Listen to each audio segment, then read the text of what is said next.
Good evening, folks. Painless. Someone left a comment in my video, my last video about Russell Wilson. My last video, in fact, about a case in which a young man was shot in Miami, Florida, robbing someone's home. And I just saw the interview in question, maybe not even 5 minutes ago. And if you saw the interview, and I'll put it in the description box, you would think, if you're not familiar with this type of behavior, you would think that the video is cropped, it's fixed, like somebody made this video to have this female sound so ridiculous. It's let me. When I heard the case, I'm trying to gather my thoughts right now because, like I said, it hasn't even been 5 minutes since I saw the little interview, and hopefully I'll remember to put the video in the description box so you can check it out for yourselves. It reminds me of a case when I did federal law enforcement, maybe 9 years ago. One of the cases that we kind of briefly examined was Tennessee v. Garner. And Tennessee v. Garner, it was just a quick rundown. It was a case in which a similar case somewhat, in which someone robbed a home. The police saw him fleeing, and the police officer shot the victim as he was jumping over a fence. Shot him dead. Shot him in the head, dead. And the ruling was that police officers, if they see someone fleeing, that they can't use deadly force unless they have probable cause. Hence the term probable cause, which is a legalistic term, a legal term, that person will be a threat not only to the officers but to others. Now, others, if you know anything about Black's Law Dictionary, others can have a variety of meanings. I take that to mean, and as it was, there was a consensus in class that others meant the general public, not only to that officers and his fellow officers, but to the public. And I say that because we see a lot of men being shot. You know, a lot of people who haven't donned the uniform in terms of being a law enforcement officer or working in some capacity of law enforcement. These are the same people that say, well, why didn't you give a warning shot? Well, some of my officers that watch my videos that I know, they know that you don't give warning shots. When you shoot, you don't shoot to slow down a perp. I've made these. I mean, you think of all the cases, the high visibility cases that has happened. The guy that was shot in South Carolina. I think Trayvon Martin, Michael Brown, in which these men were shot, these young boys were shot. You don't give warning shots. When you go to the range to qualify with your assigned service pistol or service weapon, you don't get points for shooting arm. You don't get points for shooting at the leg. You get notable, substantiated, qualified shots in the head and in the chest, center mass. I mean, all LEOs, all law enforcement officials that carry a weapon that must qualify with assigned weapons that their department or their wherever are assigned to carry, you must qualify. They know this, but the public doesn't know this. And this is why you have interviews where people say things like that. They believe that once you're fleeing, to me, how I feel, if you're bold enough to jump in someone's home and not know the potential dangers in that home, you're willing, in your mind, you've already said that I'm willing to risk all to do this. And to me, that's a potential threat not only to the officer, but to the others, which is a Black's Law Dictionary term, the public. Therefore, you need to be neutralized. I'm a strong proponent of the death penalty. I think if you take a life, you've crossed that Rubicon where you don't deserve to walk amongst the living anymore. That you have violated the ultimate, that ultimate rule of life. And therefore yours needs to be taken away. I don't care if you were an aspiring rapper. I don't care if you were in college, you were this gentle giant, you were about to enroll in JUCO next semester, all these magnificent bullshit sob stories that we hear where young men are willing to engage, especially when it could possibly cost their life. That's just my belief.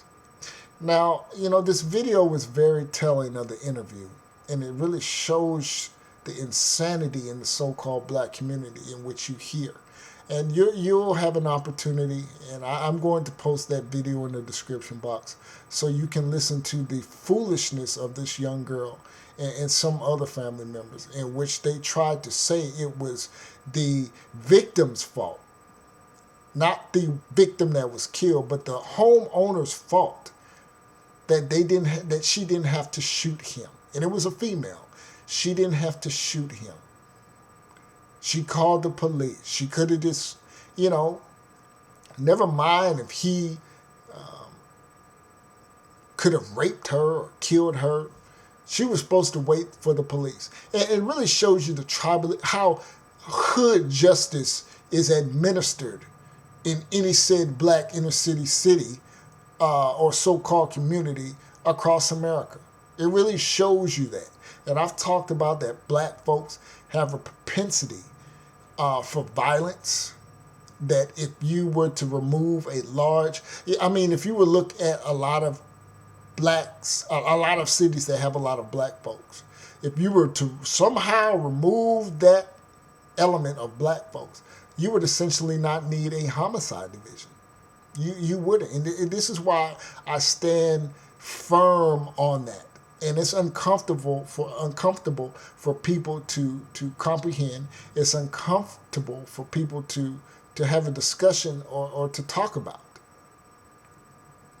Now, with that said, I want to talk about Hotep Negroes. And I watched the video about Brother David Carroll and Hotep, why they in their politics. And it got me to thinking about why black folks turn pro-black and Hotep and join all these pseudo pro-black groups like the Hebrew Israelites and NOI and join Islam. Let me just say this. A lot of black folks join these groups because they, in fact, are scared themselves. In the hood, you're a group of Power Ranger looking individuals in that of the black Hebrew Israelites. Brothers don't really mess with them. And I've talked about how these pseudo pro-black groups prey on unsuspecting black males who don't have shit going for them, not a pot to piss in or a window to throw it out of. And they know these brothers can't go and get no jobs.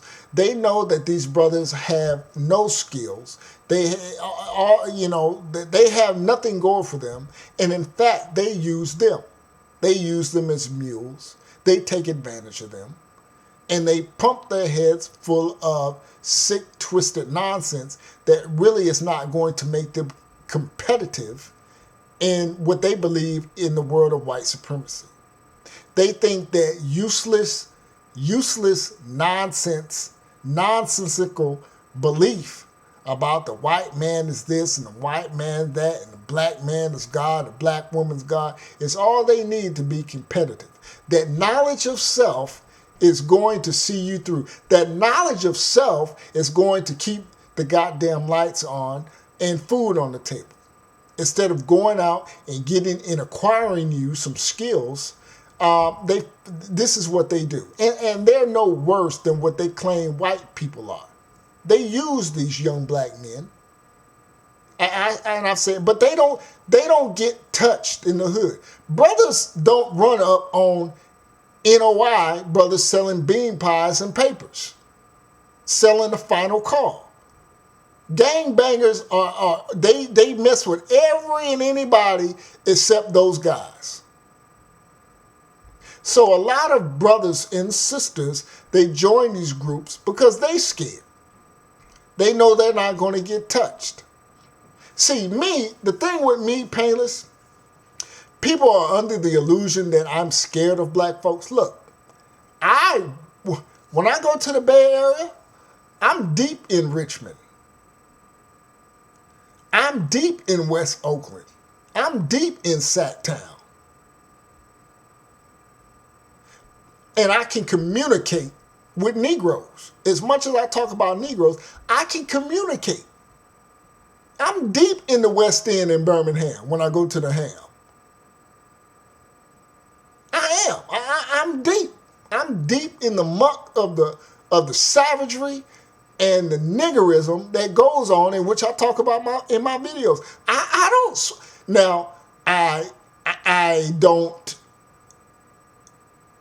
don't spend a great majority of my time, but I will go down there and deal with certain family members and things of that sort. I don't shy away. Painless is not scared to walk in the hood. However, I tell you the dangers of walking in the hood. That's what I do. But there are a lot of black folk, a lot of young black folk that join these groups because they are scared. They believe the same shit I believe. The difference between me, Painless, is I say the shit that a lot of black people think that are scared to say because they're so concerned with being part of the group. They're so concerned with validating their blackness by appeasing and taking up for shitbags like Freddie Gray. Knowing goddamn well in the back of their mind, they know Freddie Gray and Michael Browns were nuisances and pieces of shit. I've talked about how we got a Freddie Gray and a Michael Brown in most any black family. You can just close your eyes and somebody can turn you around and hold your hand out and stop you, and you open your eyes at a black family. I can guarantee you they got a Michael Brown or a Freddie Gray, maybe 3 or 4, 5 Michael Browns or Freddie Grays in their family. But they have to protect them. See, I don't protect my Michael Browns and Freddie Grays. I may occasionally talk to them because they family, but I don't fool with them. When I go to Alabama and my family is talking, some of my cousins say, man, let ride to the Ham, man, Magic City, man. Let's go. I don't go with them niggas. Because I know they're about that bullshit. And they may not necessarily be about that bullshit all the time, but I know there's a group of shines that ain't up to nothing but no good. And bad shit gonna happen. I say when you got a gaggle of black folk, 9 times out of 10, some shit gonna go on.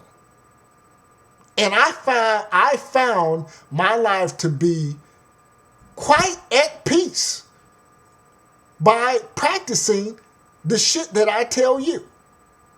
By being selective, even family members, about the black men that I deal with. It's been fruitful and helpful for me. I'm here, I'm alive. Because I've made calculated decisions not to fool, not just to jump in the car with any and all everybody. My daddy used to tell me that. Don't just jump, son. Don't just jump in the car with anybody because you don't know what's going to happen. And while, I heard it, Oh, that shit is paramount now. That is a rule. I don't just jump in a car with a bunch of niggas. I don't do that. First off, I'm 37 years old and I don't roll with a flock of niggas. I'm too old for that. I don't roll with a bunch of guys. That's petty elementary high school shit. I don't do that. So you have to be calculating when dealing with niggas. And what a great opportunity to, and see what happens with a lot of these hotep, all these guys you see on YouTube. If you listen to them, they're a bunch of ex-jail niggas that still talk tough in their, you can tell in their tone, but they hide behind that, well, I'm for my people. And they get away with talking tough. We gonna bang on this. We gonna bang on the devil daily and all this bullshit. They're not talking that shit on the streets, but they're hiding behind I'm for black power and black people. Therefore, I can talk this tough shit. And also, consequently, those people, when a white man get in front of them, when a white man tells her ass, hey, take your freaking pamphlets and DVD bullshit out of here, they'll say a little something, and they'll pack their shit up and go. You see, when you know the laws, and I tell black folks, you need to know the law. When you know the law and what you can do and what you can't do, when you know you can do what you can do, you could tell whoever's telling your ass to move, fuck you. I'm here because I can be here. But since Negroes are just, well, I think I can be here, or we're going to set up shop right here because this the Queen Mother Earth, the queen of civilization, and I'm the king. I'm going to prop my shit here, and I'm going to sell my DVDs and all this bullshit, and I'm going to hand out pamphlets. Hey, brother, meet us at the amphitheater. I'm going to debate so-and-so about the Asiatic, Hebrew, Egyptians who built the pyramids.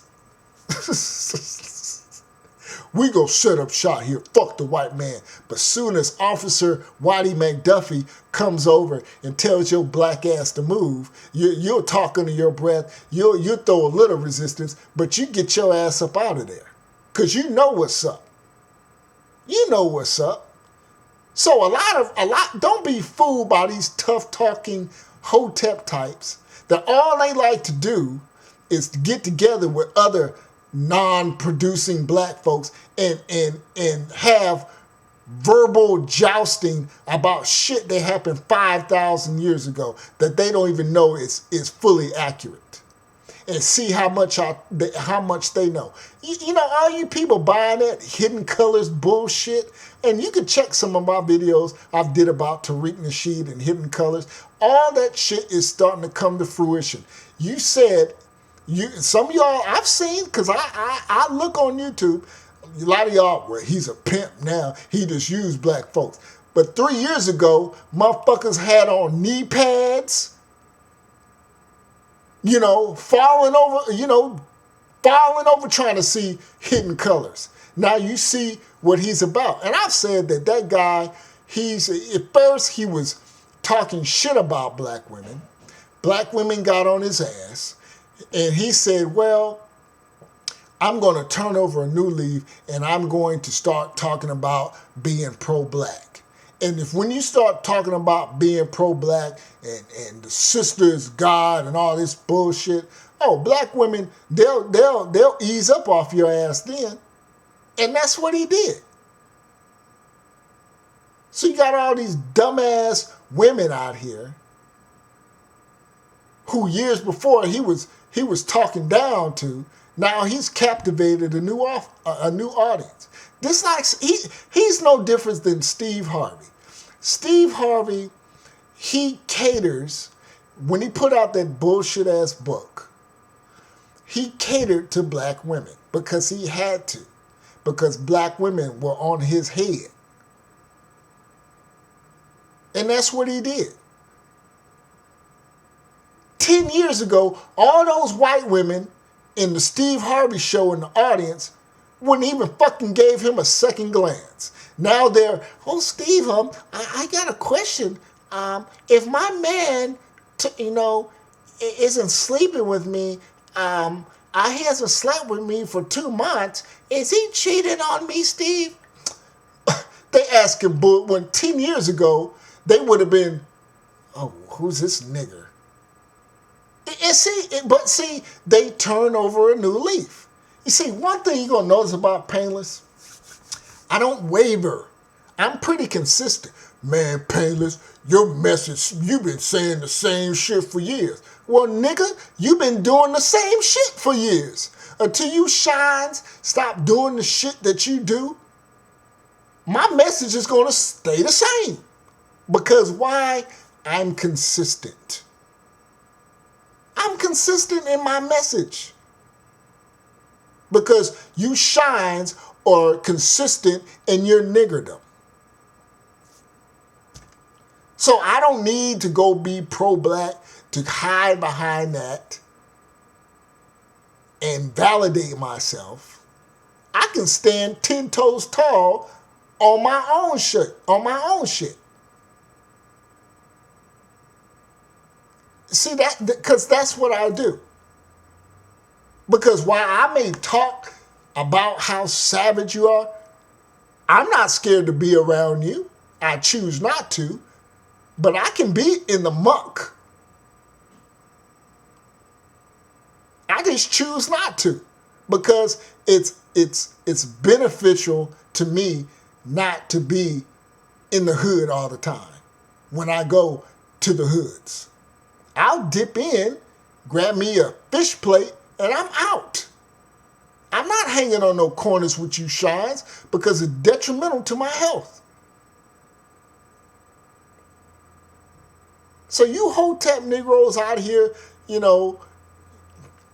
getting in, and you ex-jail felony niggas getting in and joining these groups because you're really scared because you can't stand on your own, and you're really scared of other black folks. You see, me, I talk to black people, and I've said this before. Nothing, but I acknowledge other black folk. But I can see the scariness in so many black people I run across. But these are the same ones that will have you thinking you should be scared of white people. But when you try to have a conversation with them, they can't even look you in the fucking eyes. There's a lot of scary black people of other black people out here. But they talk all that white supremacy shit. Look, and I've said this, black people, we're our biggest, I'm not scared of white people. White people are not my problem. I'm not scared of black people, but I know black people are the problem. I know that a black person will most likely kill me than a white person. Well, Painless, 84% of white people kill white people too. Okay. What the fuck does that have to do with the price of tea in China? White people aren't murdering and maiming each other. The 84% of white people that kill each other aren't doing it on a daily basis. When you go, if you go to bumfuck Western Appalachia, Virginia, or Eastern Kentucky, you could probably walk around there at night without getting a slug in the head because those people aren't killing each other in the Appalachians, even though they're poor, white, and things like that. However, black folks in any said city across America are killing and maiming each other like nobody's business. That's why I say the shit that I say. Salt Lake City, Utah, Detroit, Michigan. Where the fuck would you rather live? Where would you feel safe at? Peace.